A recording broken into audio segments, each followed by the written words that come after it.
everybody. So I just want to get started with intrapartum complications for you. The beginning stuff is just review from what we covered today, and then I will pick up with premature rupture of membranes on Friday. So intrapartum complications. This image is of the turtle sign, which is the first thing that you see during a shoulder dystocia. So I'm not sure that I presented this today, but once the head is delivered, obviously, like it's shared with you that the shoulders don't deliver.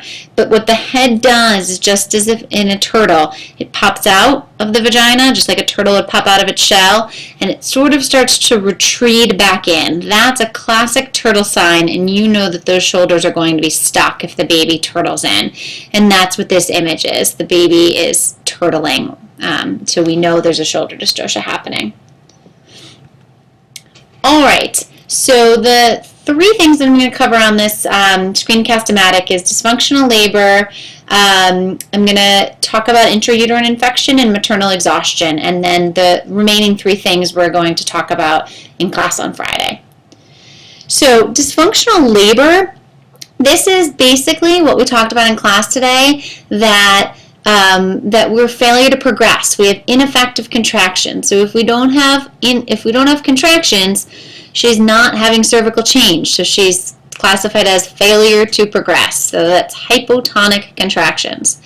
So the intervention here should be pretty clear from discussion today. Give you a second to think about it. Pitocin, right? You all commented that you thought it was pretty standard that every patient was on it. So the intervention here would be Pitocin. Another intervention would be if she has not ruptured membranes, that we can AROM, right, perform an amniotomy and artificially rupture her membranes.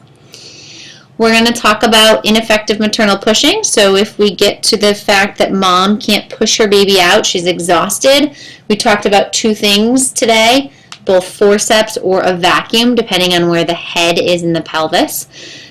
And then the next thing that can cause a dysfunctional labor, so a labor that doesn't go according to plan, right, sequentially, she's not dilating appropriately, is that there can be problems with the baby. That's the passenger. So the baby can be too big. The baby can be in a presentation that is not vertex. Additionally, remember what I said about a baby who's in the posterior position. It adds theoretically, because the baby's looking straight up, it theoretically is as if the baby weighs a pound more than it actually does, just based on the way the baby is positioned in the pelvis. So there's a wider head coming through just based on presentation. Obviously, if there's twins, and then if there's any anomalies with the baby, that can cause issues with labor. All right, so if mom has ineffective contractions, right, failure to progress, hypotonic uterus, we talked about two things today, amniotomy and PIT, total review. Abnormal presentation, this is just showing you a diagram of a breech baby. The butt, the rump of the baby, does not put the same pressure onto the cervix to help it to dilate as does the vertex or the head. That's why that can be an issue.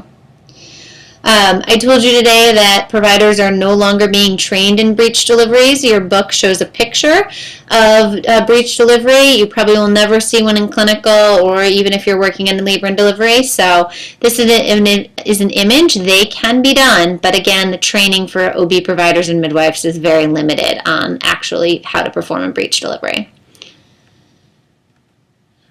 All right, this is again the position if the baby is in the occiput posterior, right? So is looking straight up at the sky, which in this image, this mom doesn't have twins. This is just showing you that the shadowy baby, so the baby that's up towards her back, is the baby that's in the posterior position. And what it's showing is because she's on her hands and knees, she has helped that baby to rotate into an OA position, okay? So the baby has gone from an OP position to OA is what this diagram is showing us. And squatting and lunging also helps that, which is what the woman off to the right is doing. This is just showing you twin pregnancies. You do not need to worry about all the different ways that twins can be in utero. You just want to know that if somebody's attempting a vaginal birth, what I said today, that you want both babies to be vertex for best chance of success, and at least baby A vertex to even try a vaginal delivery. All right, so again, this image should look familiar from the first one. This baby has a turtle sign, for those of you who said it with me. If you have a baby that is macrosomic, which is defined as greater than 4,000 grams, converted to 8 pounds, 13 ounces, that baby is at risk for a shoulder dystocia, okay? And again, the first sign you're going to see is the turtle sign. When the head is delivered, it is stuck, and it is trying to go back in, not come out. So we talked about what to do today. The first thing, if the provider asks you, is McRoberts. You get those hips open wide, and then you pull back on her legs and apply suprapubic pressure. This is just another diagram. McRoberts is the leg maneuver, and suprapubic pressure is what this nurse is doing. Again, I told you today, get on a stool. Leverage is everything. If you're standing higher up and giving that suprapubic pressure, it's going to have a better effect. This, again, is just an image of suprapubic pressure. So A is her legs and McRoberts, and B is the suprapubic pressure. Again, this is huge NCLEX, huge testing material, which is why there's so many images and I'm talking about it twice. This, again, I showed you today. The complications to the baby are that it can have a brachial plexus injury or fractured clavicle. So once you have a stable baby, you are going to assess that clavicle and assess that arm. All right, other things that can cause dysfunctional labor are mom's pelvis. Remember I told you one of the first classes that a gynecoid pelvis, and I have a picture of it coming next, is the best pelvis to have for labor. So if she has anything but a gynecoid, that can cause a dysfunctional labor because the baby can't come down as well. So this next point is huge. Soft tissue obstructions. Just think about it. If she has a full bladder, or even full bowel, so meaning she hasn't had a bowel movement in a while, full bowel or full bladder can absolutely obstruct the baby coming down. Think about maternal anatomy and think about that water balloon when that bladder is full, and then think of distension if her rectum is full of poop. That's much less room for the baby to come down. We can't really help her to empty her bowels, but we can make sure that we're keeping her bladder empty with making sure that she's urinating frequently, or we've inserted a Foley if she's not able to get up anymore because she has an epidural. Problems with the psyche is really important to consider.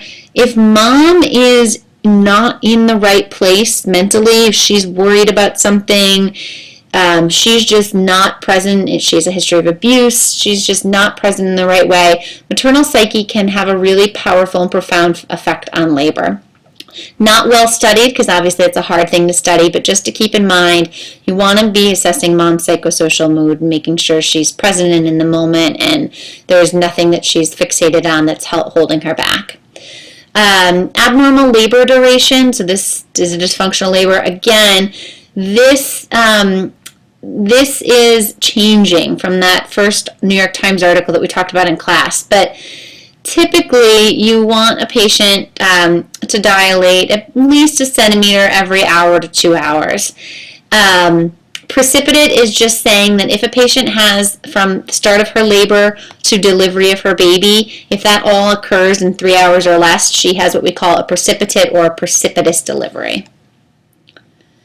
All right, so I want you to look on the left is the gynecoid pelvis, and that is the desirable pelvis. The other three pelvises, if you actually look at the inlet and the size, right, they are much narrower, and so it is much more challenging for a baby to pass through. Not impossible, but more challenging for the baby to pass through. So gynecoid is the one to know. All right, this I will ask again in class, but let's fill this out.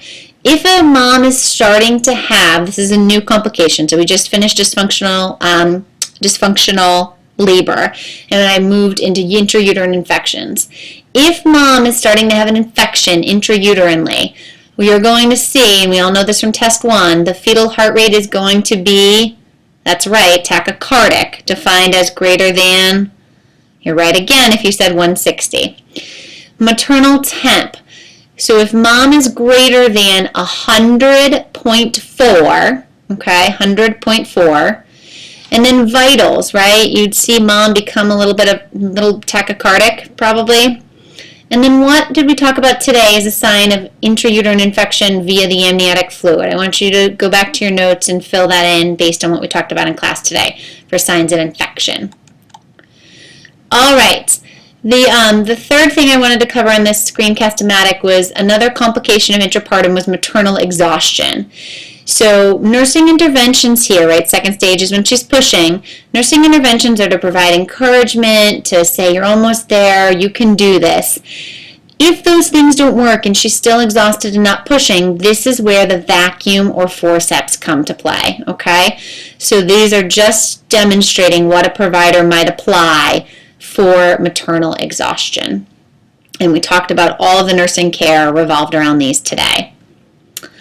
All right, I'm going to pick up with PROM, which is premature rupture of membranes, on Friday morning. So bring any questions from what I just covered. Otherwise, this is where we're going to start. Thanks, guys.